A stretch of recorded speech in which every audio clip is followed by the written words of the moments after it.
What is going on, everyone? Mike Sparacino here alongside Brendan Mulroy, and we're here with another episode of Backup Blueshirts. By the way, I'm Shades, he's Mulgoon, he's the big goon, and we literally had this entrance to the podcast delayed because my phone just didn't want to stop ringing right as I was about to click record to initially start. I had about 7 rings, I would say. At least. Longest 7 rings of our lives. That's right. So, Brendan, the Rangers are like 2-6-4 since we last did a podcast. And it hasn't been that great. No, it hasn't. I mean, it's been decent for the tank, except the loser points, but the games have been hard to watch. And the funny thing is about the Rangers is that I feel like they've been losing, but they just don't want to lose in regulation.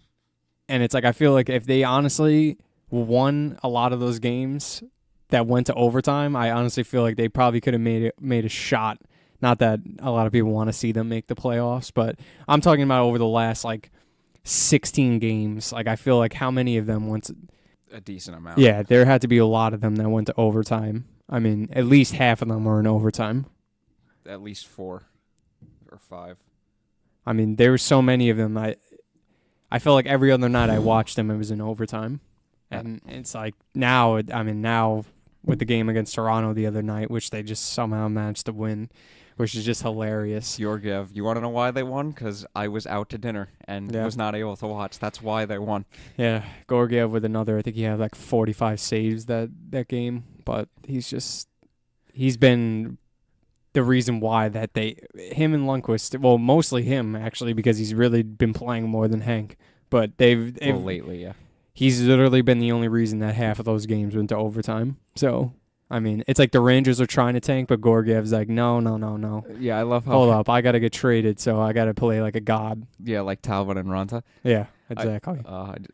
Hank was doing that early in the season, and then, you knew, the bottoming out was going to come because the defense was just not there from the start of the year. From the trade deadline, from when the Rangers got rid of Zuccarello and Hayes, I feel like they just been terrible. Hey, I didn't see the game against Tampa right after the deadline, but from what everyone said and from what I read, the Rangers outplayed them for a solid 40 minutes of that game. Yeah, that's one reason which I'm hesitant to pick Tampa to win the cup, because it's just like you get outplayed by a bottom 5 team for 40 minutes who, the Rangers have arguably been the most up and down team all season. Yeah, that's been the kind of a story with Tampa recently. I mean, they played not that Washington's bottom 5. Obviously, they're in the lead for the Metro, but still, they literally outshot them by it wasn't even close. They had 58 shots going into overtime the other night, and they still didn't win because of Vasilevsky's just a beast. And then they let Victor Hedman just literally just walk up the ice in the 3-on-3 and just cut to the middle and backhand it. Of course. But, yeah, I mean, there's been some positives. A lot of I would say more negative. I would say there's been more negatives probably than positives. Well, a mix of the both. I guess we could start off with Lemieux's been solid.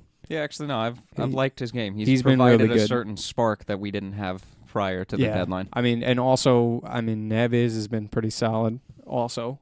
Yeah, it's I like Nieves. He's been a very, I think... I don't love him, but I don't hate him. Like I said, I think he fits perfectly on the Rangers' 4th line, to be honest with you. You know, speaking of the 4th line, I actually saw an article.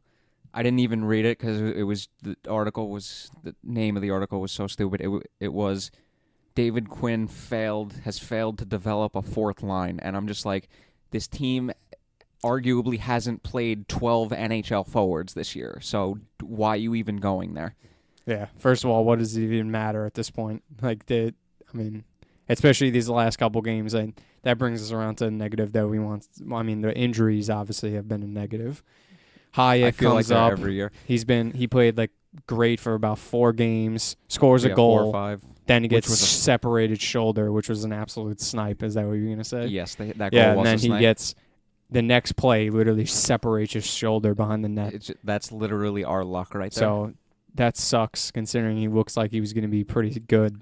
So hopefully he can recover from that. It's kind of amazing because he was one of those guys in Hartford that wasn't having a great year, and then all of a sudden he gets called up and he's playing his best. So I feel like he's a good example of somebody that you just see for some reason just comes to the NHL and they can just adjust their game like that. And NHL is more structured than That's the NHL, true. so that probably helped him out a lot. Yeah. And also considering the tire fire that's our Hartford team. Well, another thing I want to bring up that this is it's kind of aggravating in a way.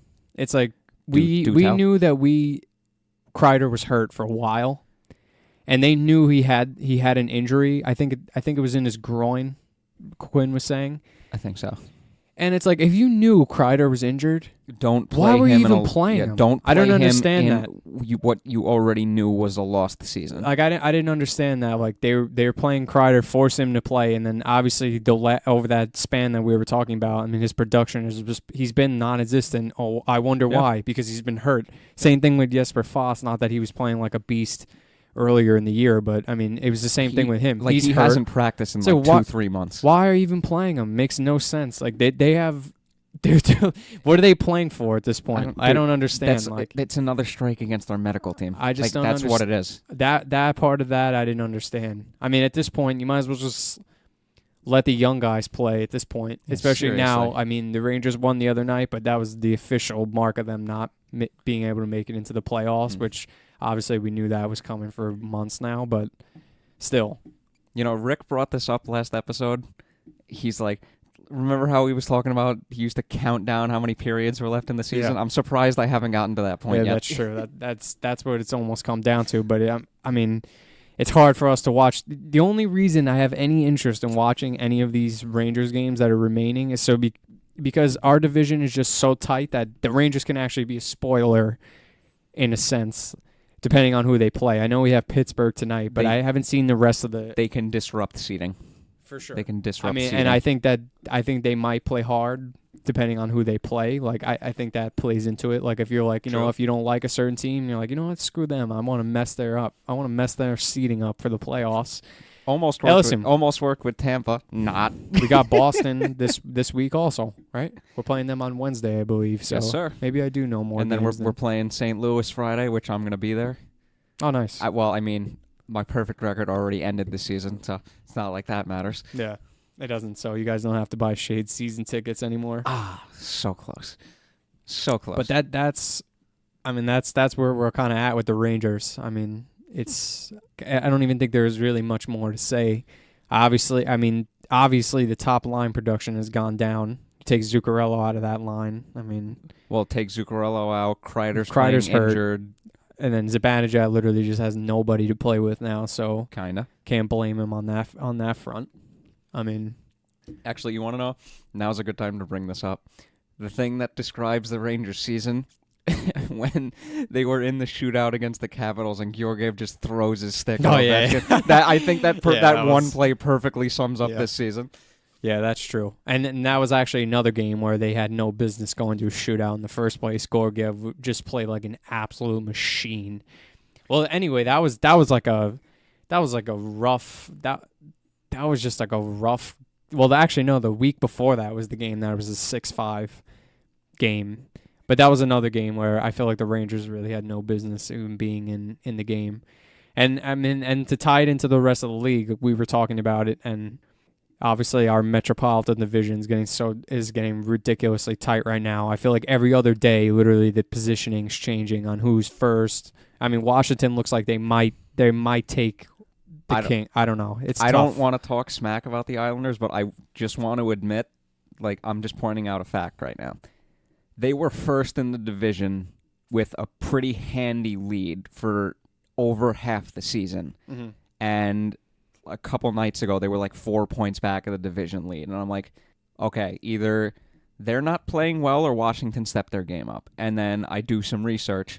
They haven't been playing that well. They've gone on a little bit of a skid. Barzell isn't playing at the level he was earlier in the season. Put it this way. Now the Metro is wide open seating-wise. Sorry to cut you off there for a sec, but all good. Also, something to keep in mind here that the Islanders, over the last couple weeks, they happen to play the Flyers 3 times. Flyers, I'm pretty sure, are out of it now. I'm pretty sure they're done. If I recall, I think that's about it. Like they would have to like win every game, and like 3 teams would have to lose. They're not done, but the percentage is very low. Yeah, so very low. They play them, and Philly wiped the floor with them 2 out of those 3 games that they played. They beat them the other night, finally, the Islanders. Then the Islanders beat Arizona yesterday, but prior to those 2 games, they lost 5-0 and 4-0. Yep. They got 5-0 to Boston, and who did they lose 4-0 to? Was that Ottawa? I don't even remember who it was that they lost 4-0 to, but either way. I think it was Ottawa. I think. Arizona yesterday, and it seems to be the story of their season. Leonard and Grice play like beast. Islanders can't score any goals. Wait, do the Islanders still lead the league in goals against? That I'm not sure. I have to look that up. I know, like, they're definitely not leading the league in shots against. That's not even close. I mean, I think When when you look at them, that it's obviously not has close. to be their biggest weakness, would be their scoring, which has been something that Yep. people have been pointing out for them the entire season. Correct. So it shouldn't be much of a surprise there. At least the way that I don't know. At least the way I look at it, it doesn't seem like it's much of a surprise. Tavares leaving, that's like 30 goals, 70, 80 points right there. And they don't have an easy schedule. Like we saw, I mean, they're playing some tough teams and No, divisional teams. They have some important games this week. And that ties us to the first game, Columbus. They're another team that they better start winning. Otherwise, they're not even going to make the playoffs, never mind wild card. Yeah, no, Islanders definitely have a rough stretch of games coming down to is the a end of good the test season, for but them to see how Columbus, they are. holy shit. But listen, now the Islanders are coming off 2 straight wins now in a row. So let's see, they could be started up something hot for the end of the season. And even if they don't win the division, they just want to get in at this point. And it seems that True. in terms of locked up matchups for the first round, I keep hearing this Toronto-Boston. I mean, is that locked in for sure? Based on standings? Checking the standings right now. I mean, it seems like it's something Montreal is 6 points back of Toronto, but Toronto has a game in hand. Okay. Montreal has 6 games left. Toronto has 7. Okay, got it. So It that's seems almost very the lock. likely that they're going to play Boston in the first round. Yeah, and Boston is 7 points up on Toronto. So it's going to have to be a miracle for Toronto to jump them, which I don't see happening. Tampa Bay is just they have like a 21-point lead on that division. 19, close. Oh, damn, I was close. Damn. What do they have, 120 points? 120. 120. I would love to talk about them, but in a later episode when we get closer to the playoffs. Yeah. That way it saves this episode 20 useless minutes. I mean, you could talk about them for 20 minutes. The only thing I want to talk about with them is that my boy Dan Girardi's hurt. Oh yeah, your indefinitely. He's out indefinitely. That hurts. I love how we were playing hockey the other day, and you guys brought that up, and I just went, that might be like the thing that puts them over the top, and you guys got so mad. I was just like, yes. Because Dan Girardi's the man. Anyway. Hey, dude, that guy is a machine when it comes to shot blocking. That's true. But absolute animal. I feel like we don't touch upon the West as much in the podcast. I mean, it may kind of make sense, I guess, but well, I mean, we know the East better. That's true. We do know the East better. The one thing I'm going to say about the West, in my opinion, it's literally wide open. There's no one team that I can look at and say for certain, like, this team's making it to the final, or this team's going to make a deep run. Because look at St. Louis right now. Look how they were literally last in the NHL a couple days into January, and now they are 6 points back of the Central Division lead and 2 points back of Nashville for being second. And they have a game in hand. That kid Jordan Bennington in goal, like once he got there, they took off. Yeah. He elevated their goalie play. The rest of the team took off. They're a dark horse for me to make a minor run. So I honestly think they could beat Nashville if a playoff series started right now, because I don't think Nashville's playing all that well. And in all honesty, I think I like Vegas out of the West. They've been playing a just lot because better I feel like they're just like it again. Like it's only their second season, so it's like you just don't know what you're gonna get from them. It's like, all right, St. Louis, like even when they had such a good team like a couple years ago, they still weren't able to really make a run. I mean, granted, that was when you're talking about when Chicago and LA were just filthy. Yeah, exactly. And they just controlled the West. But anyway, but still, Vegas is solid. I mean, we saw the acquisitions that they made at the deadline. Yeah, Stone signed to the extension. He's playing good, and he's on a pretty good line. Since last year, they got Pacioretty, Stone, Stastny. Yeah, they made a lot of good acquisitions in the offseason. And then they have arguably the goaltender that's probably having the best season, potentially Vezina. I don't know. I mean, I'm not sure either. I would say he's got to be up there. The only thing I know about goaltending lately is Peter Mrazek is having an insane stretch, and he's trying to carry the Hurricanes to like second in the division. Marc-Andre Fleury is a freaking beast. He's the reason why Vegas is so solid this year. I mean, well, he was last year. Subban hasn't had to play that many games. Granted, I think he did win back-to-back games last week, but that has to be the first time he's probably played back-to-back games all season. Maybe. Because I don't think Marc-Andre Fleury, he's played a lot of games. I mean, that when you talk about goaltending, I always think of, right now, I think of Fleury, I think of Vasilevsky, Bennington, obviously, because he's a beast, and then Leonard and Dude, if the playoffs Rice. If the playoffs started today, it'd be San Jose having home ice advantage over Vegas.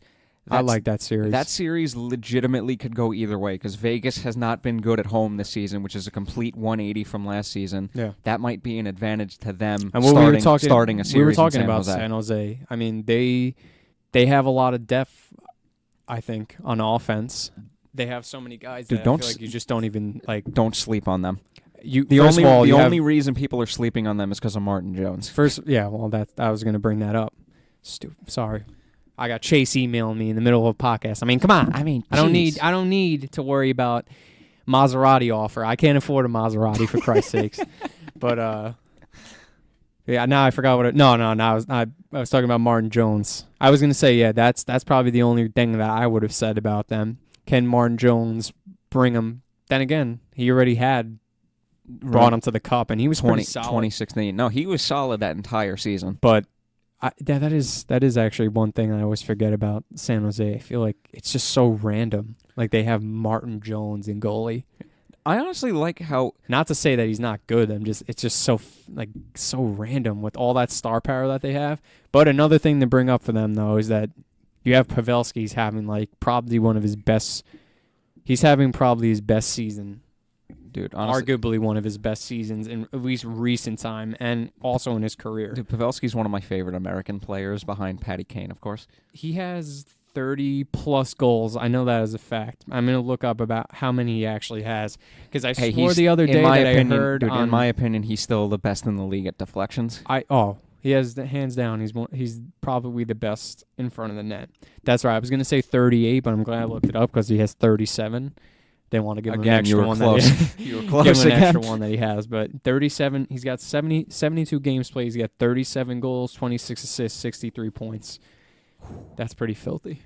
I mean, like you said, American-born beast, but he's one person that the Sharks. He's probably going to put the team on his back, I would say, if necessary.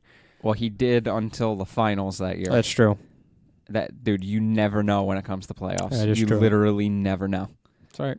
Because look what happened with what I love how I lost my train of thought mid thought. Well, what I was gonna say is, look at Tyler Johnson back in 2015. He had a great first 2-3 rounds. He was pretty much non-existent in the final. Yeah.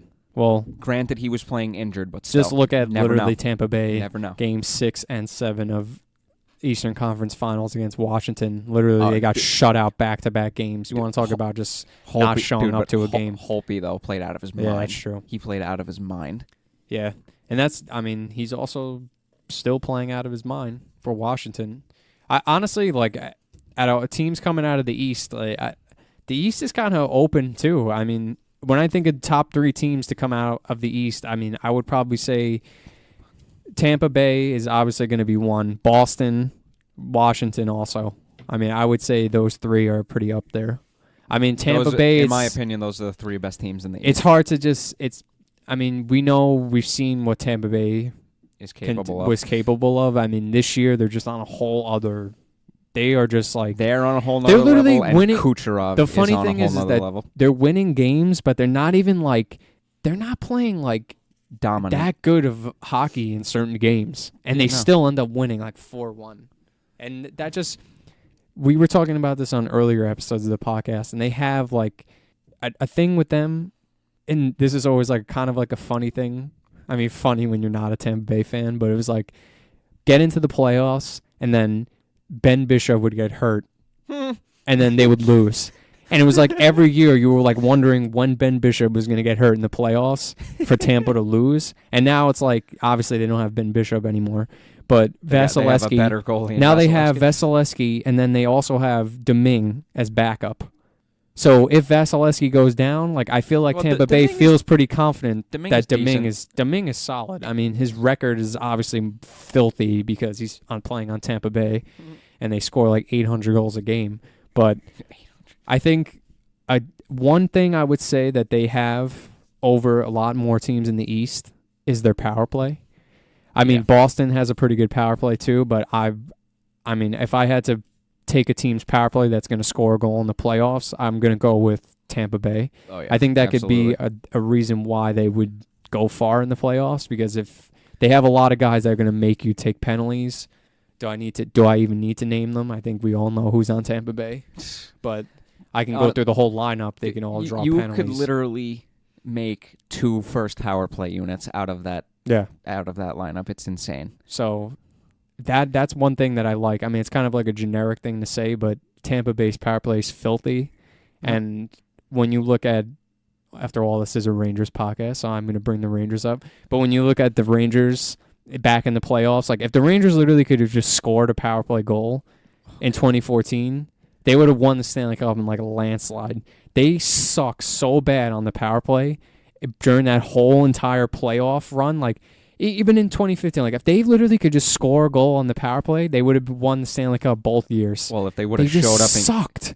It would have been nice if they would have showed up to Game 7 against Tampa. Like it's like I love watching. Like I wouldn't call myself a fan of Tampa Bay, but it's like it's nice to see a team that can actually score on the power play, because like your inner Rangers fans just like, you know that if that was the Rangers, that somebody would have missed the net or they would have held on to it and then shot into the shin pads, aka Shattenkirk. I was just about to say that. But I mean, oh my God! Literally, I think it started last season.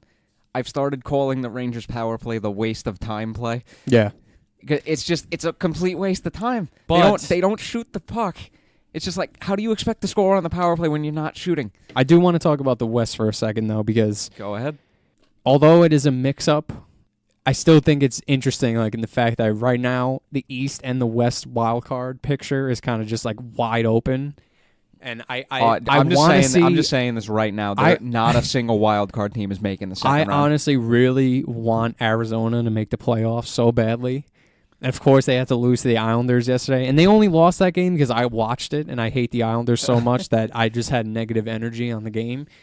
But I just like, there's something about Arizona that I like. I don't know why. I mean, obviously, I always like Stepan. I like Grabner. I just like Arizona's jerseys. That's another reason. Like, that's just a good jersey to see in the playoffs.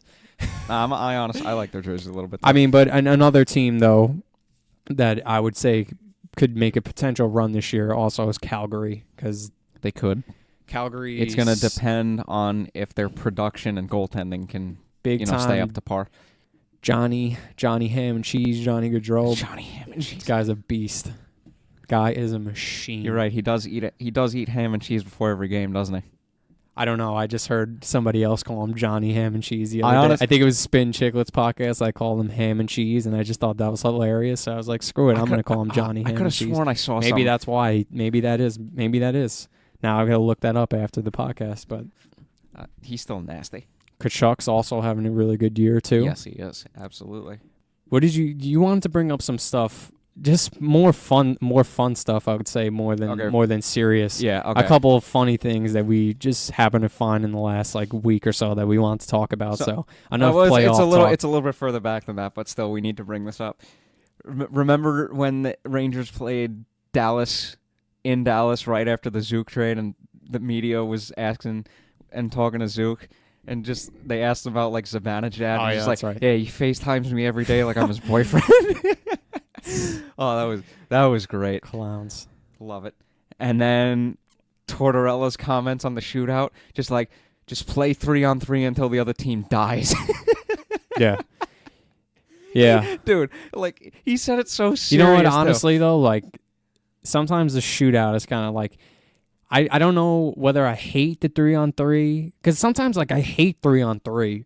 It Because depends on which sometimes team. like you see games and it's like it's back and forth, and now like it's a strategy where if you don't have anything going, Just no go back problem. out of the zone, Yeah, I'll just reset. skate back into the zone and reset and trap the other team. Like it's strategy, but it's almost like they found a way to like slow the 3-on-3 down now. Yeah, some teams It's do it purposely. Listen, it's But great. then again, if you don't have a fast, like a very fast guy or a very skilled guy, Yeah. you're already at a disadvantage. It's like, on well, first of 3-on-3. all, it's like it's always exciting when you watch 3-on-3 and it's Edmonton because you know McDavid Connor and McDavid and Draisaitl. Draisaitl are going to do something absolutely out of control. Yeah. Like, have they ever lost a game in 3? I mean, I know they have, Probably. but I'm just saying, like, Yeah. it seems like they literally just win every single 3-on-3 overtime game, and it's always like some play where like McDavid comes in, jumps up in the air, swings the puck around, and passes it through his legs, and then Draisaitl takes a slap shot, bar down, and the post literally goes flying off the net into the crowd. That's how insane the overtime is when they're out there. But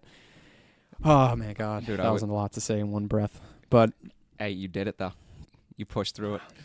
yeah, Tortorella just always has something hilarious to say. Dude, there's Meanwhile, you know a he's not gonna- 6-minute video Listen, on YouTube of and Tortorella and- being a savage. and It is arguably to the say with greatest John 6 minutes of Tortorella- all time. John Tortorella is not going to be a happy man if they don't make the playoffs. I saw another tweet. It's just like, fired is not even going to begin to describe what is going to happen to Kekalainen and John Davidson if Columbus misses the playoffs. If they miss the playoffs, that team is literally going nowhere for Yeah. the next 6 years. Yeah. Well, if they don't make the playoffs, I mean, you can already assume Panarin's walking, Duchesne's walking, Bobrovsky's probably going to walk. They're all going to walk. Bobrovsky. They're probably all going to walk. So, Probably. but let's see. Hopefully, they could dice the Islanders up this week. That would be great. Yes. I would love to see that. Right now, they're not even in the wild card spot. Last time They're- I checked, They're 2 points out with a game in hand on yeah, Montreal. Wow, it's getting real tight. It's getting real.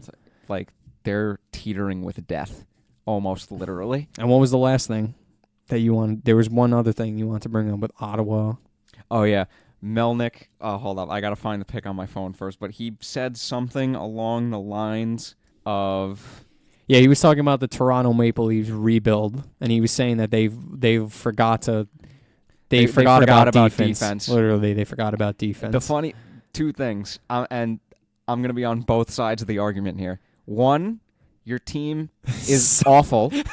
Yeah, exactly. And you That's what don't makes it fun. don't deserve to talk. But on the other side of it, he's absolutely right. Yeah, he is. I mean, Toronto's defense has been awful yeah, it has. all year.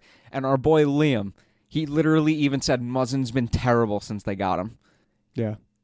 I mean, I thought that was a kind of a stupid trade in the first place because you needed a right defenseman, not a left defenseman. Yeah, I mean, I think they're just relying on the offense, to be honest. I mean, I don't see how far it's going to get them. Like, I think if I had to take who's going to win that series, I'd probably go Boston in 5, but I don't know. Not 6 maybe? I don't know, maybe 5. Maybe 5. Yeah, But you Boston's got a got lot to of- look, though. If Anderson has, like, a 2-game bad stretch, the series is done. Like, at least if Rask doesn't have a great game, they have the Halak. overall lineup that they can. Plus they have Halak as well. True. He's But been th- just they as good. have the overall lineup against a team like Toronto to the point where they could survive. There's a only 2-game one slide. way that I honestly can see that happening, and that's like if Boston lets them control the puck, and Yeah, you don't want that. and their offense starts going off, because It's then over.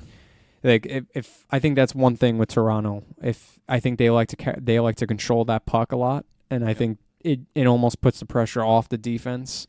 And they have In the a way. players that literally can hold on to the puck forever. Yeah, Tavares, Marner, Matthews. Yeah, I mean, They got just a couple watch, other guys. you want going. to see a prime example of that? Literally, just watch the third period of the Rangers game the other night. I don't even think I saw the Rangers touch the puck that entire period. Oh, jeez. Gorgiev was just like, "Oh, no problem, save, save, save." Oh, Matthews is gonna come in on a breakaway in the 3-on-3. I'll just poke check it, no problem. Go back the other way, we score somehow.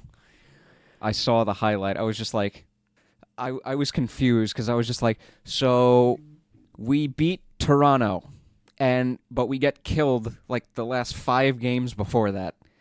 I was so confused, and I'm just like, I remember I texted you right after we won the Toronto game. I was like, yeah, we're destined for the 9th pick again. All right. Dude, literally to bring Destined. this up, talking about filthy goaltending performance by Gorgiev against Toronto Maple Leafs this year. It was the second time. It was 4. I think he's played 4 games against Toronto this year. I think if I remember seeing this correctly on the end of the MSG, in 100, he's got a 9.56 save percentage against Toronto, and I think it was in that 2. Well, do the math. He had 55. I think they had almost 100 something shots in those 2 games, and he had like a 96% save percentage against Toronto. Jeez. I can't remember. I don't know if he played 4 games or it was just the last 2 that they were saying. But either way, just absolutely ridiculous. You know what? It may have been 4 games because I think he gave up like 6 goals. It was like 107 shots and he gave up like 6 goals, or I can't even remember what it was, but it was something ridiculous. And Even if he gave up 6 goals, that's still a 940 save percentage at the minimum. Out of control. Okay. Now, just before we end this off, we have 1, 2, 3, 4, 5, 6. We have 8 games left in the season. And some of them are against tough teams. Some of them, a.k.a. New Jersey and Ottawa, are against teams below us. This is going to be a very interesting end to the season. And I'm going to be keeping a very close eye on our draft position entering the draft lottery every second of every day, because I have nothing better to do as a Rangers fan right now because they're not in the playoffs. So we will be back next week, hopefully this time. It's been, It's been a month since our last episode? Jeez. Yeah, we slacked off, but now I think it's partially both our fault. And also partially because the Rangers suck right now, so it's like a motivation to watch their games. It has just been awful. Well, I mean, dude, we literally went a month without recording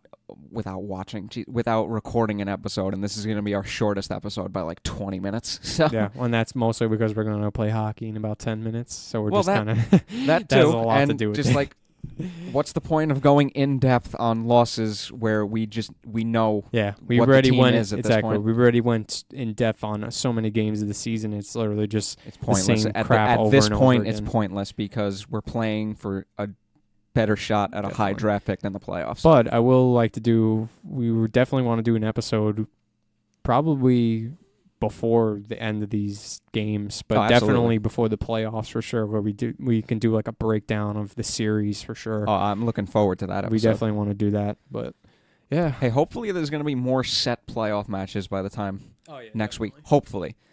But as you know, those things always somehow come down to the last game of the season, position-wise. Listen, all I know is, But the thing that's going to be interesting is the wild card races. That's probably what I'm going to look forward to even though most. the Rangers are out right now, I don't care because I'm still going to watch hockey because I love it. And Exactly. there's so many matchups, especially this upcoming week, that are just so intense. I just that don't want to watch. see Wednesday night hockey between like the Senators and the Devils. Well, And that's like the prime time Wednesday game. I just night, don't want to see Wednesday night hockey this week is Rangers Bruins on NBC. That's surprisingly, that's always a halfway I'll decent watch game. that game. I mean, I'm still going to watch it, but I mean, yeah. I mean, just to bring up an intense game that's coming up this week, we got Islanders Columbus. That's intense. Ooh, I'm pretty sure that's tomorrow night. That's insane. I got to watch that. That's going to be a good game. I almost don't want to watch it because every time I watch an Islanders game, they win. So it just aggravates me. So I might not watch that. What if we both watch it? And we Do got you a think great, that reverses the luck? Maybe. And we got a great game tonight, Rangers Pittsburgh. You know what? Yeah, we're ending it on that. That was perfect. All right.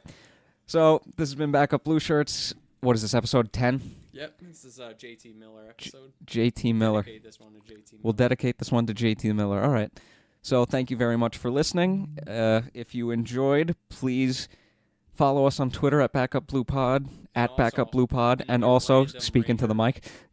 Another random Ranger that wore number 10. I'm pretty sure it was Nigel Dawes before. I could be wrong, but if that is the case, you would know that better I'm than me. pretty sure he did, but we'll see. All right. Well, thanks for listening. This has been Backup Blue Shirts. I'm your host, Mike Sparacino, a.k.a. Shades. You've been listening to my co-host, Brendan Mulroy, a.k.a. Mo Goon, a.k.a. The Big Goon, alongside with me for every single step of the way. 10 episodes in. A lot more to go. So, thanks for listening. Talk to you guys next week. And let's go for a high draft pick. That's true. Yeah, that's how I'm ending it. I second that.